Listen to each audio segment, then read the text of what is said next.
Hello Mayhem makers, welcome back to another Mindy's Monday Mayhem Live, and as usual, it's all kinds of mayhem. I'm going to adjust this a little bit, just for fun. It's my birthday, if you didn't hear, and fat quarters are $1.49 each, and you can order them online. So if you're not local or don't have time between now and 5 p.m. to run out here and scoop up some fat quarters, you can do it online, and just in the notes, tell us what color palette you want, what you're looking for. We may not be able to fill it exactly because we're limited in some of our types of fat quarters, but we will do our best, or we'll call you with questions if we can't quite fill the needs that you have. But you can tell us that you need juvenile, you need red, white, blue, you need rainbow, whatever. You let us know what you want and we will do what we can. It is today only, so $1.49 per pre-cut fat quarters. We don't cut them on demand, just whatever we have in the store. And we have, last I checked, over 8,000 fat quarters. So we have a good selection to pick from.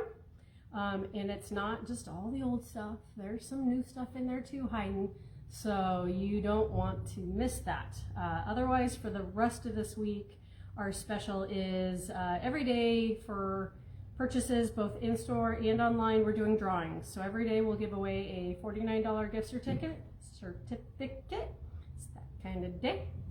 To some lucky winner. We're gonna just pull random numbers each day. So you shop every day, you could potentially win every day.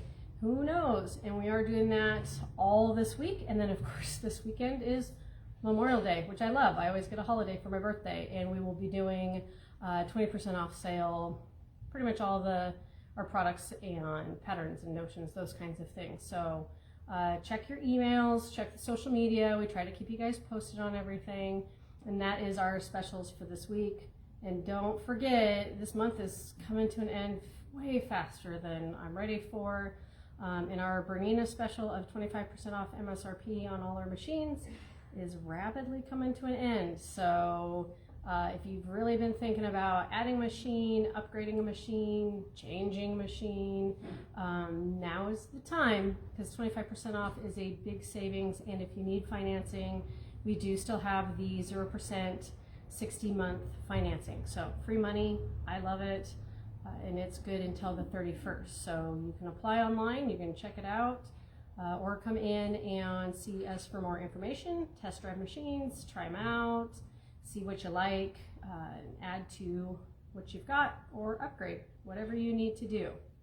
My topic for today on my birthday is, I thought, you know what, I get asked a lot, the all-time question, to wash or not to wash your fabric. Oh my goodness. Times have changed. So when I first started quilting, I washed everything, but there was a lot more chemicals in the fabrics during those times, and I was highly allergic to whatever was being put in them at that time. I would try to iron fabric and it was making me sneeze all day long. It's really hard to sew and sneeze at the same time. Not a skill I ever mastered. So in 20 some years ago, that was what I did. I always washed just because the sizing in that fabric was just set off my senses. These days, what I love is everything's evolved. Fabric doesn't have quite as many chemicals in them, all those types of things. So I don't bother washing, and there isn't as much shrinkage as there used to be. There's a lot more going on in the process of creating fabric, so that we don't have to worry about all those things that we used to worry about in the past. Now, if there is still something potentially in fabrics that you may be sensitive to, pre-wash your fabric. This is not an end-all be-all, because to me, washing or not washing is still a personal preference. There are many of you that are still worried about shrinkage, worried about, is the color steadfast, all those kinds of things. So just because I tell you that I don't pre-wash doesn't mean that you cannot. There is no quilt police. So please remember, this is just my input, and you still get to do what you feel is right for you. So if that's your preference, please, by all means, don't stop doing what you're doing. But I will tell you some of the general rules. If you are a pre-washer, then pre-wash everything. That just needs to be your general rule, so that all your fabrics are essentially evenly shrunk, and you're not mixing You're not mixing fabrics that have been washed, pre-shrunk, preset, and fabrics that haven't been, all those kinds of things. You just want to stay consistent. So if you are like me and have become a non-pre-washer, then just stick with that. Otherwise, if you're going to wash, do that. I do recommend, if you're going to pre-wash your fabrics, that you do like a zigzag stitch across the ends to keep it from shredding as much. Or if you have a serger, of course, serge the edges. Hey, Miss Patty, thank you for the happy birthday. It's been a fabulous day. Oh my gosh, it's been the best birthday ever because I get to see people and I get to see their smiling faces. It's been a lovely day. Thank you to everybody that has come in and helped me celebrate today. I love it. So then, you know, some of the other things. So there are fabrics that you do want to pre-wash no matter what. Flannel. I always recommend washing flannel before you use it because flannel does shrink. That is a fabric that no matter what is going to shrink when you wash it.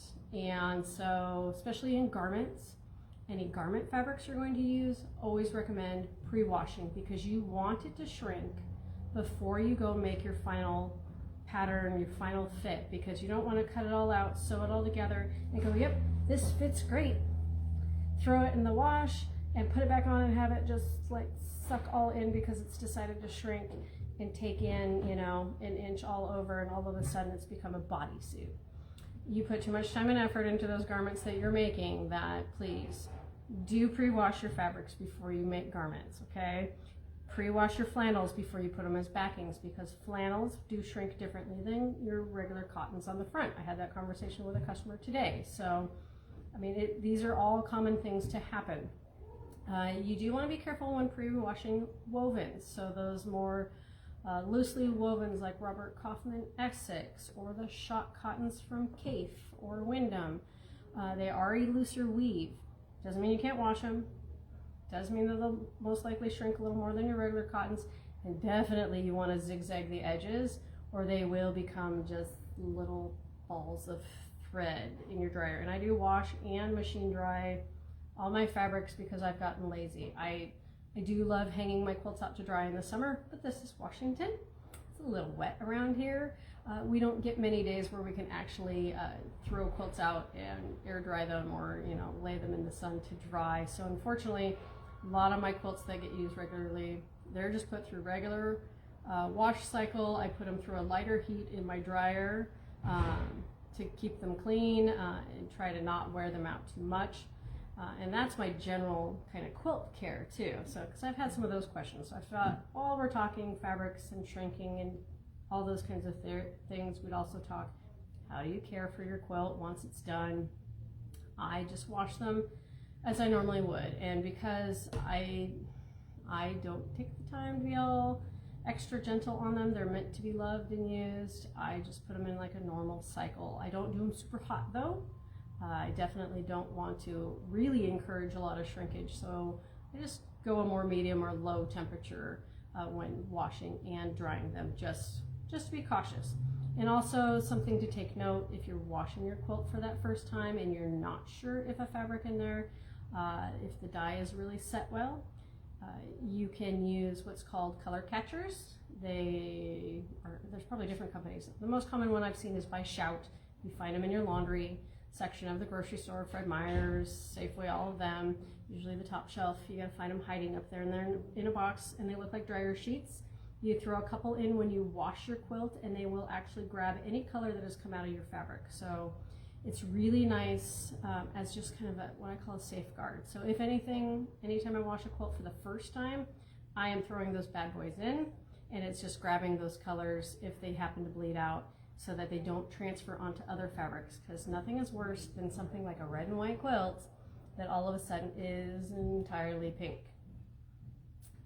Ask me how I know. I've had quilts bleed because I didn't follow my own knowledge of put in the color catchers or pre-wash them and make sure that you make them steadfast first. There's also other products out there. We carry something called like Retain, which will help kind of set a dye, especially like batiks. Batiks can bleed a little more because of how they're created. So you can even add something like Retain to help make that dye locked into that fabric versus coming out in the wash. So those are some of my safety, and I know everybody's probably got different ways of doing it. I'm not saying you need to change all your processes to how I do it. Okay, remember that. If it works for you, keep on doing it. I just know we've got, some new quilters that just are curious, or maybe you've been gifted a quilt and don't know what to do with it. So that's kind of how I do it. But my favorite, of course, is to wash a quilt, hang it to dry out in the sun, because to me that's just, I love it. It just has a different smell to it. It's just that nice warm sunshine fresh. So that is my preference, but unfortunately a lot of times my family will even see me hang dry them in my dining room if I feel like hang drying a quilt, because I'm trying to keep it around a little longer, because of course every time you wash and dry it, it will start to wear fibers down, and quilts they wear out. Cotton does wear out eventually, so just keep that in mind as you're using your quilts. They potentially start to wear down the more they get laid on, used. Dogs, I have dogs that have worn out quilts, not a fun thing to have. And then of course, if you use fabrics, just word of caution, that are from potentially big box stores, maybe aren't what we call a quilt shop quality fabric, they generally will fall apart faster. They are not made in as high of quality of a gray good, which is kind of the base that fabric starts with. And they do generally start to separate and shred faster. They're not made as well. So just a reminder, while I understand fabric can be really expensive, a lot of times it's worth it if you want a quilt to last. Especially heirloom quilts, if you're doing wedding quilts, those kinds of things.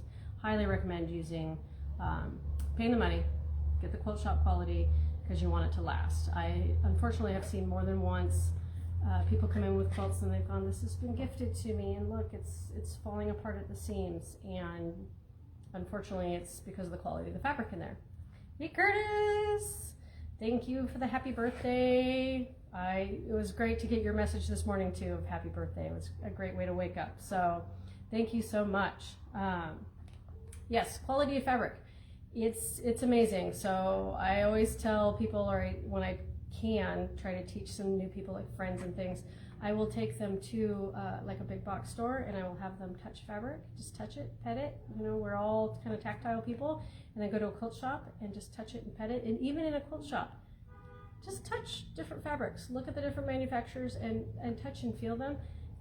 You can feel the difference, and it's no different than in your sheets with their thread counts, your clothing, those kinds of things. So start touching and feeling. You'll start kind of learning the difference between them, learning what you like, which, some are more dense, some are more tighter woven, all those kinds of things. You may become a fabric snob. Sorry, not sorry. It's good education, because you want all your effort to last. And one last thing on quilt care is if you're working with truly a vintage quilt. So you pulled out of grandma's attic, you found in a thrift store, any of those kinds of things, and you find those quilts that have yellowed over time, because that's just what happens unless they're preserved really well. We do have something, and I'm sure you can find it out in the world, it's called Retro Clean. And it's got fabulous directions on the back. I've seen it work. It does wonders for those quilts, but it will take all of that yellowing of age and pull it out. It's a longer process. You don't just throw it in the washing machine and magic happens. There's a lot you got to do to it. But if you have grandma's quilt or something from the thrift store you want to revive, Retro Clean is kind of where it's at, because it is gentler for those vintage quilts, because of course fabrics back then definitely were not made quite as sturdy as they are these days, and you definitely want to put a little more love and care into those quilts. So if you're washing anything vintage, don't follow the last washing instructions I gave you. That's for, the 2000s fabrics can handle a lot more washing and those kinds of things than something, 100 years ago. Those ones, handle them with care. If you're trying to preserve it, because it is an heirloom and you want to be able to pass it down, highly recommend you treat it like you would a wedding dress. Find like acid-free paper and those lovely boxes that you can get, even like I say, for wedding dresses, those kinds of things, where you can fold it up, put the paper in there, and try to keep it from getting all the moisture and those kinds of things in it. Making sure you don't use starches that have actual like vegetables, you know, like the potato starches and some of those. You got to be careful. A lot of the starches from the grocery stores actually have chemicals in them that attract bugs. So making sure you're not adding any of those kinds of chemicals that will actually call out to the moths to come eat away your quilt while it's trying to store safely in your attic, and those kinds of things. All kinds of things to be mindful of as you're trying to preserve a quilt. So do the best you can to take as best care as you can so that it lasts and you can hand it down and your family members can have those lovely heirlooms, because nothing's better than something that was lovingly made passed on to you or to a family member. I think that's just one of the best things, and that's what I love about quilts. You actually have something gifted from a family member, from yourself to somebody else, that actually is made with love and care and, you know, maybe some cursing and tears, but they don't have to know that. They just have something they can curl up and be just a warm hug when they need it. So I think I've covered most of everything that has to do with that washing and not washing. Like I said, it's really up to you guys, and that's what I tell customers. It's personal preference. There's just those different factors to think of, and of course then the fabrics that you really do want to, because they will shrink, and you want to make sure you handle the shrinking and any color steadfastness issues prior to putting it into your project. All right, guys? Otherwise, I'm going to go back to selling a whole bunch of fat quarters because it's my favorite day of the year, and maybe stuffing another cupcake in my face because it's my birthday and I can. And we're going to have a fabulous, fabulous Monday, and we may or may not see each other next Monday. We'll see what happens because it will be a holiday, and so we'll see what's going on. Otherwise, we'll be back in June doing more recordings. All right, guys? Have a lovely day and keep on stitching.